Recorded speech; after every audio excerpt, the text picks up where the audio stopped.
বিসমিল্লাহির রহমানির রহিম। আসসালামু আলাইকুম এভরিওয়ান। জুয়েল চ্যানেলের পক্ষ থেকে আপনাদেরকে আবারও ওয়েলকাম। অল ভিউয়ার্স সকলে কেমন আছেন? নিশ্চয়ই সবাই সুস্থ এবং ভালো আছেন। আজ একটি নতুন ভিডিও নিয়ে আলোচনা করব। ভিডিওটি হলো মুখমণ্ডলের অ্যালার্জি দূর করার সহজ উপায়। দেখেন এভরিওয়ান, এটি একটি ইম্পর্ট্যান্ট একটি ডিজিজ।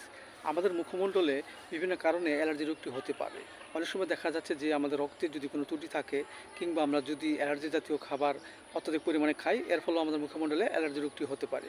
আবার দেখা যাচ্ছে যে পরিপাকতন্ত্রে যদি কোনো ত্রুটি থাকে, এর ফলেও আমাদের মুখমণ্ডলে অ্যালার্জি রোগটি হতে পারে। সো এভরিওয়ান, এই রোগটি আমাদের মাঝে হলে যে লক্ষণগুলো থাকে, এই রোগ আক্রান্ত ব্যক্তিটি যদি শীতকাতর হয় এবং মুখে চাকা চাকা অ্যালার্জি হয় এবং জলে ব্যথা করে, এক্ষেত্রে অবশ্যই আমরা যে ওষুধটি খাবো সেটা হলো আর্সেনিক অ্যালবাম 30 2 ফোঁটা করে আমরা সকাল বিকাল 2 বার সেবন করতে পারি।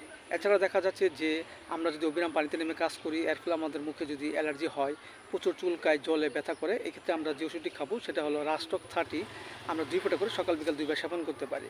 আবার দেখা যাচ্ছে যে হঠাৎ যদি আমাদের মাঝে যদি অ্যালার্জি রোগটি চাকা চাকা হয় এবং প্রচুর চুলকায় এবং ব্যথা করে এবং দেখতে গোলাপি রঙের হয়, এক্ষেত্রে আমরা যে ওষুধটি সেবন করবো সেটা হলো অ্যাপেসমেলো 30, আমরা 2 ফোঁটা করে সকাল বিকাল 2 বার সেবন করতে পারি।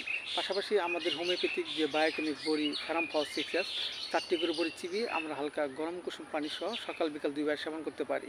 এতে করে অনেক অংশে আমাদের মুখে মণ্ডলে যে অ্যালার্জি রোগটি হইতে তা আস্তে আস্তে কমতে থাকবে। পাশাপাশি আমরা পথ্য হিসেবে যা গ্রহণ করব তা হলো অ্যালার্জি জাতীয় খাবার, যেমন গরুর গোশত, চিংড়ি, পুঁটি মাছ ইত্যাদি খাবার পরিহার করব। এতে করে আমাদের মুখমণ্ডলে অ্যালার্জি রোগটি আস্তে আস্তে কমে যাবে এবং আমাদের মাঝে সুস্থ বোধ ফিরে আসবে।